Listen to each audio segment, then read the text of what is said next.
Et donc aujourd'hui, nous allons évoquer les bienfaits scientifiques du jeûne.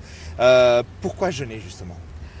Et voilà, on a parlé du point de vue comportement, l'autodiscipline, etc. On a élaboré tout ça. Et aujourd'hui, on va parler de notre perspective, c'est que le jeûne, il a un impact sur le corps humain, sur le plan physiologique. C'est un repos physiologique. Moi, évidemment, ce n'est pas le but du jeûne. On a expliqué suffisamment quel est le but du jeûne.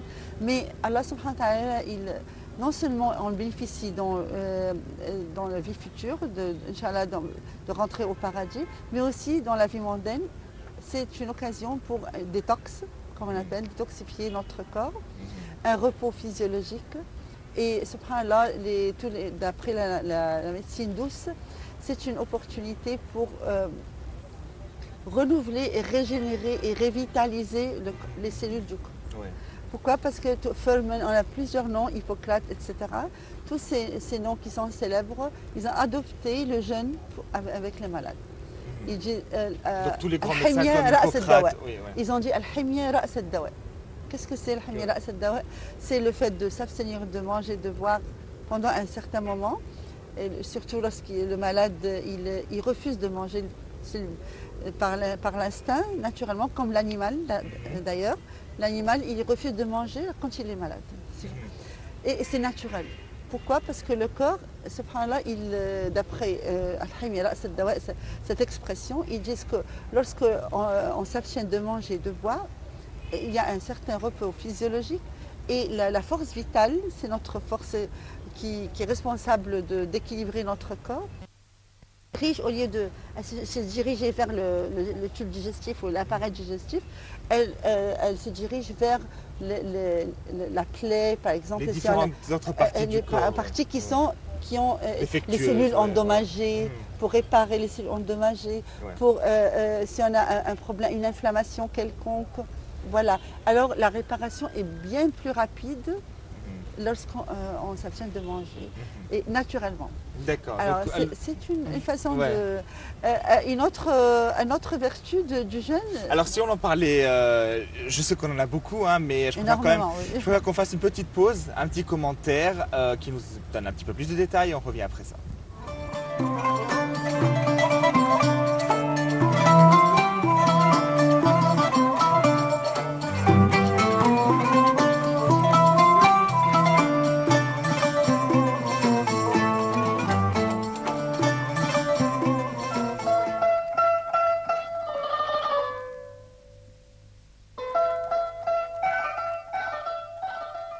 Le jeûne n'est pas quelque chose de nouveau. C'est une pratique commune à tous les prophètes. Le jeûne a pour but d'enseigner aux musulmans la patience, la modestie et la spiritualité. Mais quels sont ses bienfaits? Le prophète sallallahu alayhi wa sallam a dit « Jeûnez, vous serez en bonne santé ». Lorsque nous jeûnons, nous mettons notre corps au repos.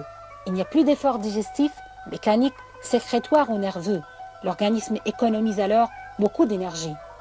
On observe pendant le jeûne les bienfaits suivants: une stimulation des sangs, une régulation de la tension artérielle et du cholestérol après quelques jours de jeûne, une vision qui devient nette et claire, un regain de forme au terme du jeûne, une peau qui devient plus souple, une résistance aux maladies, augmentation des défenses immunitaires, une non-dépendance vis-à-vis des stimulants artificiels, une élimination des graisses superflues dues à une alimentation excessive, des toxines dues au stress et aux polluants divers, une perte de poids plus marquée chez les hommes.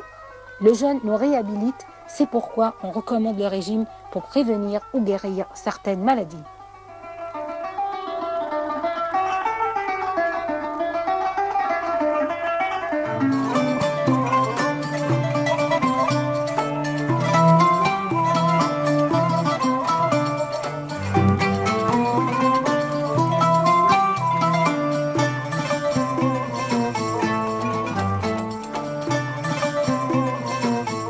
De retour pour pour cette édition de la culture religieuse. Nous vous parlons aujourd'hui des bienfaits scientifiques du jeûne sur le plan psychologique et bien sûr physiologique. Docteur Magda, donc on commençait à parler donc du jeûne comme étant un moyen de permettre au corps de réparer tout ce qui est cellules défectueuses, tout ce qui est défectueux, endommagé, voilà, oui. Etc. Et surtout là, j'ai une photo qui montre comment, ça c'est marqué en anglais, mais j'imagine que tout le monde peut... Enfin, ça dépend, si c'est scientifique, on ne va pas trop comprendre. Voilà. Allez-y, oui. C'est Self-Healing Enhanced While Fasting. Donc l'auto-réparation est durant le jeûne. Accélérée durant le jeûne. D'accord. Et voilà, on a une photo comment ça commence. Il y avait une plaie, et puis voilà, comme il y a une inflammation quelconque, et voilà, il y a la réparation qui a lieu pendant le jeûne, qui est bien plus rapide que lorsqu'on mangeait. D'accord. Et ça, c'est une façon de soigner les malades, en quelque sorte. Le prophète, il a dit « La tukrihu mardakum ala al-akl wal-shurb fa inna Allah yut'imhum wa yasqihim » C'est-à-dire qu'il ne faut pas forcer les malades à manger, car Allah subhanahu wa ta'ala les nourrit. Subhanallah. Et c'est naturel, on a un résultat bien plus rapide lorsqu'on s'abstient de manger, et ainsi la force vitale, elle se dirige vers toutes les autres cellules, qui en a besoin d'elle, oui. Et ainsi le résultat est bien plus rapide. Oui. Sur d'autres plans, on a remarqué le CRP, C-reactive protein, c'est un marqueur de l'inflammation. Ils ont remarqué que... Donc une cellule qui s'appelle en anglais CRP, c'est une protéine. Une protéine, d'accord. C-reactive protein, protéine. Je ne suis pas médecin, donc je ne peux pas savoir. Non, très bien, aucun problème. Oui. Et voilà, qui était bien plus élevé que la normale si le corps il souffre d'une inflammation quelconque. Oui. Et là, ils ont remarqué que le taux de CRP, là, il diminue pendant le jeûne. C'est-à-dire que le corps il lutte contre les inflammations. Imaginez une inflammation à tous les niveaux. Elle peut avoir lieu, une inflammation au niveau des intestins. On a le côlon qui est irritable, par exemple. Surtout quand on est en stress, surtout en Égypte, la majorité des gens ils en souffrent. Et au niveau du foie, au niveau des oreilles, au niveau des poumons. Bien sûr, le jeûne repose le foie, bien entendu. Oui. Ah oui, alors sur le plan du foie, évidemment, c'est une opportunité pour régénérer les cellules du foie. C'est un repos physiologique, le foie il fonctionne bien moins, et en même temps un détox. On se débarrasse des toxines. Alors vous vous rendez compte, on paye énormément d'argent pour voyager, faire une cure, etc. Et là, on a une cure juste naturelle, et surtout, la façon dont on jeûne est idéale. Parce que ce n'est pas un jeûne qui est prolongé. Quand en Inde par exemple, on s'abstient de manger pendant 15 jours et on a le droit uniquement de boire. Mais scientifiquement parlant, donc le musulman jeûne entre 8 et 13 heures pour certains pays où le soleil, comme en Europe par exemple, où le soleil se couche tard, en été, où la prière du Maghreb, donc du coucher du soleil, est souvent à 9h, à 21h30 ou à 22h. Donc cette période de temps permet donc la régénération des cellules. Il y a plusieurs phases. La première phase, c'est on se débarrasse de tous les déchets du corps, des poisons du corps. Oui. Et c'est là que ça circule dans le sang, et on peut ressentir un peu la fatigue, les maux de tête. Et ça, c'est normal. Quand on est habitué au caféine, à la nicotine, le DDT, tout ça, alors tout ça se libère au niveau du cerveau et on ressent la fatigue générale. Mais on a un système qu'on appelle Migration Motion Complex. Je ne vais pas dire des choses compliquées, mais je le simplifie en disant que à peu près lorsque les intestins sont vides complètement des déchets, c'est-à-dire environ 7 à 8 heures après le jeûne, après le début du jeûne. On a les intestins qui sont vides complètement, et là on ressent ce qu'on appelle la faim en quelque sorte. À ce moment-là, ça s'appelle Migration Motion Complex. C'est comme si on dit un balayeur vacuum cleaner, comme on le dit, qui nettoie à travers des contractions. Une espèce d'auto-nettoyage des intestins. Des contractions au niveau des intestins pour nettoyer complètement ce niveau-là qui est le plus terrible, qui est le centre, quand on dit la mort commence au niveau du côlon, parce que c'est là où il y a l'accumulation de toxines au niveau du côlon. Et là, évidemment, un phénomène naturel, sans médicaments, sans rien du tout, et qui fait le système de détox du corps. Un autre système de détox, c'est les cellules adiposes. Ils ont remarqué que dans les cellules, à l'intérieur des cellules, donc dans toutes les cellules du corps, hein. Les adiposes, qui sont les fat cells, les cellules les graisseuses, c'est ça? Adipose, c'est lipides. Les lipides, voilà tout ce qui est cellules graisseuses, lipides, etc. On les voit qui sont blanches. Ils sont ainsi. À l'intérieur, c'est stocké. Là, il a fait que la toxine, comme le mercure ou la DDT, les insecticides, s'ils circulent, c'est dangereux. Mais là, il a fait qu'ils sont stockés à l'intérieur de ces cellules. Alors, le fait de ne pas manger, de s'abstenir de manger, là, l'organisme puise son énergie de la lipolyse, c'est-à-dire de la destruction des cellules adiposes. Et ce sont les sources d'énergie. Et donc, cette cellule qui se transforme en sucre, et nous fournit l'énergie. Ainsi, avec la destruction de ces cellules, on libère le poison, que ce soit DDT, etc. Et ils ont trouvé que ce poison était évacué et il existait dans l'urine. Alors qu'en fait-il que le jeûneur, on peut détecter des toxines dans son urine, c'est à travers, machallah, le système de détox naturel dans l'urine. Bien sûr, il y a d'autres bienfaits du jeûne, mais je vous propose de faire une petite pause avec ce reportage, encore un des temples importants en Égypte, et on revient après ça.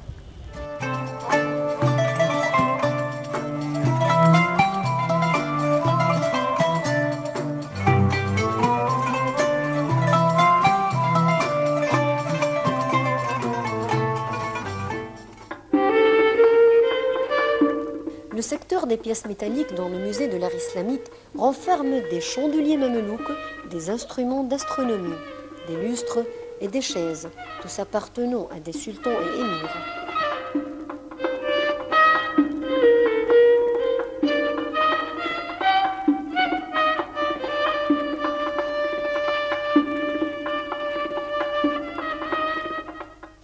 Ces pièces sont ornées d'or et d'argent et sont serties de motifs et d'écritures de la calligraphie arabe.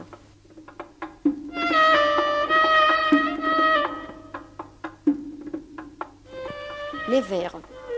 Le musée renferme une grande collection d'objets et de verres islamiques, un art qui s'est répandu en Égypte et à Damas, notamment aux époques ayyoubides et mamelouks.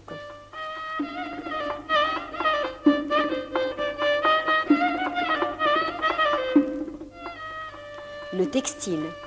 Le musée de l'art islamique renferme des fragments de textiles, notamment égyptiens et précisément coptes.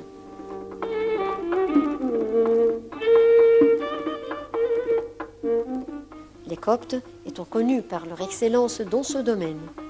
On y trouve aussi des pièces tissées remontant aux époques toulonides, abbassides et omeyyades.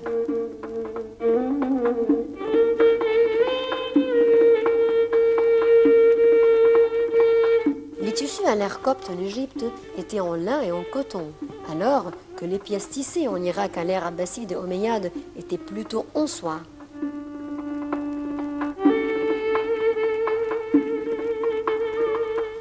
Ce pavillon de textile dans le musée de l'art islamique au Caire renferme aussi une collection de tapis en laine ou en soie venant de différents pays islamiques.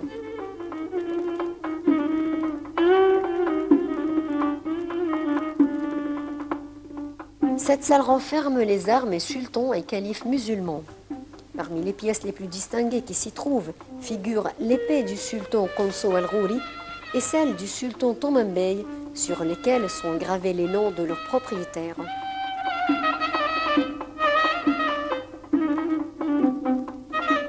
La salle consacrée à l'astronomie et aux mathématiques renferme une collection rare d'instruments d'astronomie, de chimie, outre des instruments de mesure et des sabliers et des cadrans solaires.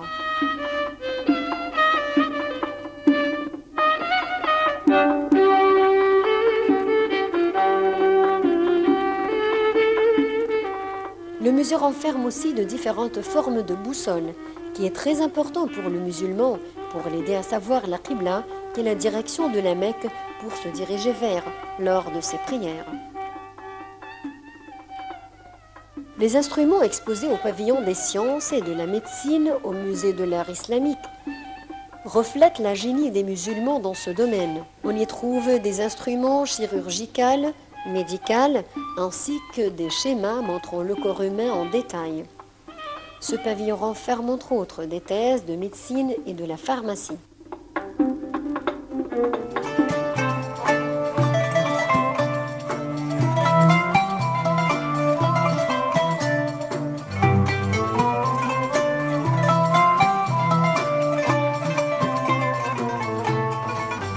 Bien de retour pour cette édition de la culture religieuse, les bienfaits scientifiques, que ce soit psychologiques ou physiques, du jeûne, justement sur l'être humain. On n'a pas parlé justement, docteur Magda Amer, des aspects psychologiques du jeûne. Alors, on l'avait évoqué dans l'émission précédente qu'il faut se purifier, s'il faut être spirituel. Adopter toutes les valeurs morales. Mais scientifiquement parlant, si le jeûneur n'adopte pas cet aspect spirituel, quels sont les bienfaits du jeûne justement sur lui? Sur le plan scientifique, sur le plan émotionnel, le jeûne libère le cerveau, il libère toutes les émotions négatives, que ce soit haine, envie, etc. Et ils ont remarqué que la sérotonine, c'est une hormone, et l'endorphine. Sérotonine, c'est un uplifter hormone, c'est-à-dire c'est un hormone qui est pour remonter l'état moral. Et l'endorphine, c'est un hormone qui calme, comme la morphine, quoi, qui calmante des douleurs. Alors, subhanallah, on a ces deux. Et sur le système nerveux, ça calme énormément, le jeûne calme le système nerveux, de manière à améliorer le sommeil pendant la période du jeûne. J'ajoute à ceci quelque chose que j'aimerais bien signaler, c'est que beaucoup de gens me posent la question, pourquoi est-ce que quand on jeûne, on ne peut pas boire? Vous pensez, on me dit, mais... Surtout dans les pays chauds, comme en Égypte, voilà. Où le ramadan, surtout qui tombe en été, il fait une chaleur assez excessive et puis on a souvent envie de prendre sa petite bouteille et de boire, quoi. Absolument. Et là, on a plus de mérite quand la journée est longue et il fait chaud. Et on a dit qu'il ne faut pas manger salé au suhour pour éviter d'avoir très soif. Et puis, il faut boire énormément pendant la nuit pour compenser. Bon. Et en ce qui concerne le fait, il a été prouvé scientifiquement que si on jeûne, on s'abstient de manger, mais on boit, qu'est-ce qui va se passer? Alors, à ce moment-là, on va uriner, puisqu'on boit, alors suffisamment d'eau, c'est normal d'uriner. Et lorsqu'on urine, on perd le sodium. Et le fait de perdre un élément important pour le corps comme le sodium, le résultat, c'est la fatigue générale. Et vraiment, on ressent... on peut plus avoir, on n'a plus d'énergie. Ouais. Alors que, subhanallah, lorsqu'on jeûne et on s'abstient de boire, à ce moment-là, la ADH, c'est un antidiurétique hormone, c'est un hormone qui empêche le besoin d'uriner. Pourquoi? Parce qu'il préserve l'eau, il retient l'eau, c'est normal. Et puis le sodium, forcément, le sel et le sodium. Exactement. Ça, c'est normal, je ne complique pas les choses, c'est très simple. Oui. Mais cet ADH, il joue un rôle très important c'est qu'il fournit de l'énergie à travers la destruction des glucides et ainsi il nous donne de l'énergie.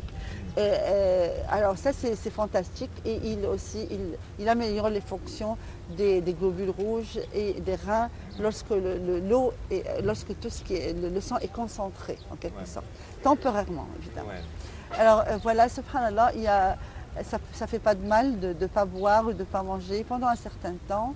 Ça renforce notre volonté et régénère notre corps. Bon, alors il y en a, évidemment, il y a beaucoup qui veulent profiter du jeûne pour perdre un petit peu de poids. Bon, est-ce que c'est le cas? Voilà, ça c'est vraiment, j'aime bien que vous venez de signaler. C'est une occasion ou jamais pour perdre un peu l'excès de poids et combattre on est tous supposés parce que bon, il y a certaines personnes sur qui peut-être le jeûne ne fonctionne pas autant que ça comme régime, quoi. Non, non, non, non, il y a un système qui est idéal parce que lorsqu'on jeûne, il y a un hormone qui est le grélin. Oui.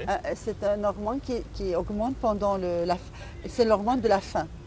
Alors on ressent la faim et cet hormone, il augmente un autre hormone qui est l'hormone de croissance, le grosse hormone. L'hormone de croissance, on ne va plus grandir. Quel est son rôle? C'est l'hypolyse, c'est-à-dire la destruction des adipose tissues ou des cellules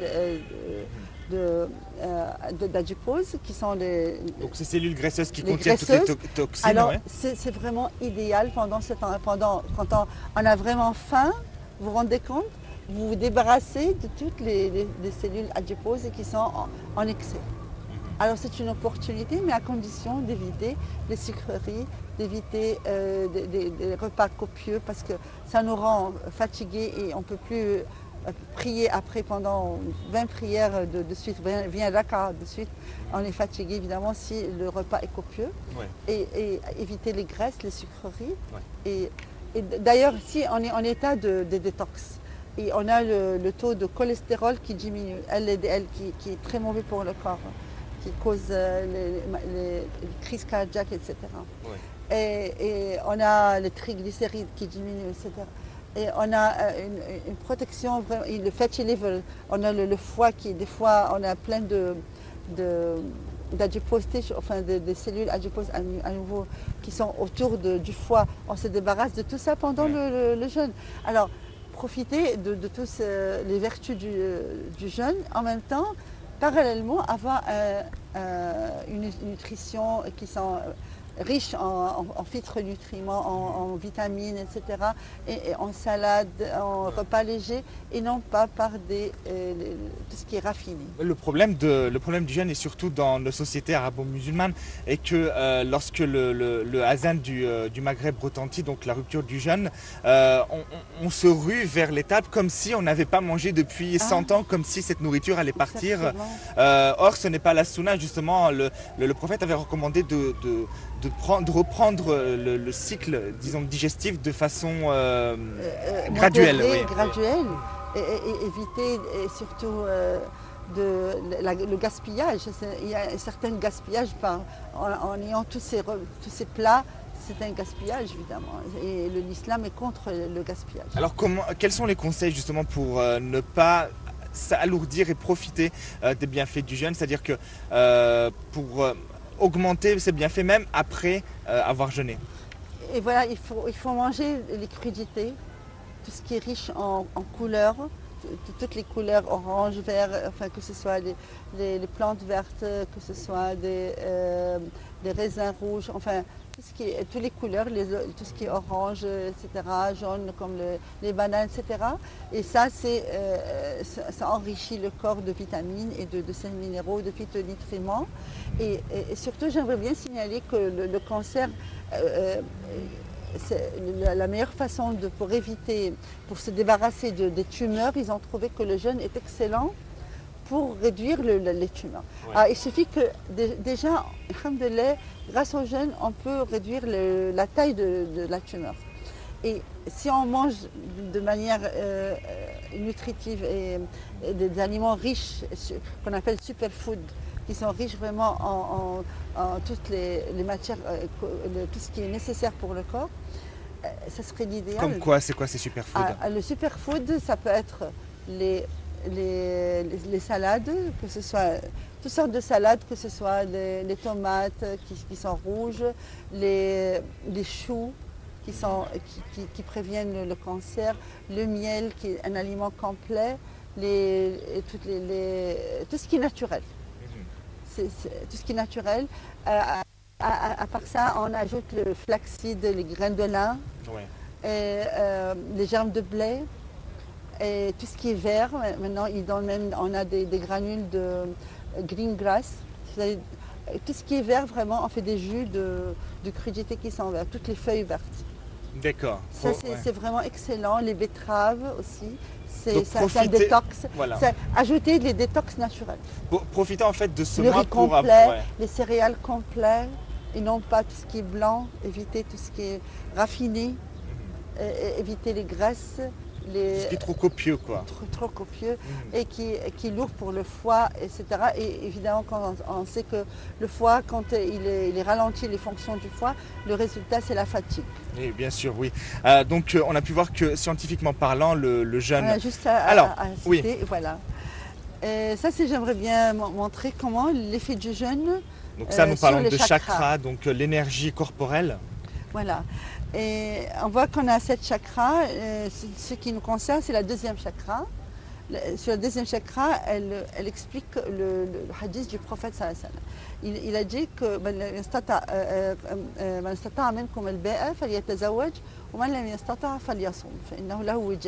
c'est-à-dire que celui qui est capable de qui a toutes les possibilités pour se marier, excellent pour lui.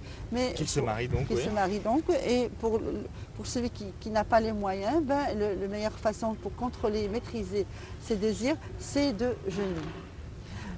En fait, il a été prouvé que le deuxième chakra, c'est le centre de l'appétit et en même temps le centre du désir sexuel. Alors le fait de manger trop, ça augmente aussi le désir sexuel. Et lorsqu'on s'abstient de manger, quand on jeûne, il n'y a pas mieux puisque les deux sont localisés dans la deuxième chakra pour maîtriser ses désirs. Donc voilà, maîtriser aussi ses désirs, c'est aussi en même temps pouvoir relaxer son corps, se purifier, ne pas penser à autre chose que le bien matériel, quoi. Absolument. Merci Dr Magda Ahmed d'avoir été avec nous pour cette édition. Je souhaite un bon joyeux Ramadan et Ramadan Karim, Inch'Allah. Allahu Akram, merci à vous, merci chers téléspectateurs de nous avoir suivis. Donc nous avons évoqué le mois béni du Ramadan, nous avons aussi évoqué aujourd'hui les biens scientifiques du jeûne. Profitez-en. Même vous qui êtes non musulman, essayez de jeûner juste pour reposer votre esprit. On a vu ensemble que si on n'a pas accès... Ça améliore la capacité cognitive. J'ai oublié de le dire. Évidemment, quand on jeûne, on apprend facilement et on améliore la mémoire. Donc, alors pour le cerveau, il n'y a pas mieux... de régénérer les cellules, la fonction des cellules du cerveau. Énormément de bienfaits. Donc bon, la règle est très simple, vous soupez avant l'aube, vous buvez suffisamment, pas de choses salées pour éviter d'avoir soif. On attend jusqu'au coucher du soleil. On s'abstient de manger et de boire. Et voilà, donc vous faites ça de temps en temps. Multiplier les bonnes œuvres. Ça c'est pour le croyant, mais je voudrais qu'on essaie même ce jeûne voilà, juste histoire de relaxer son corps comme un moyen de cure, voilà. Un moyen curatif, exactement. Merci à vous, je vous retrouve très bientôt. Au revoir, salam alaikum.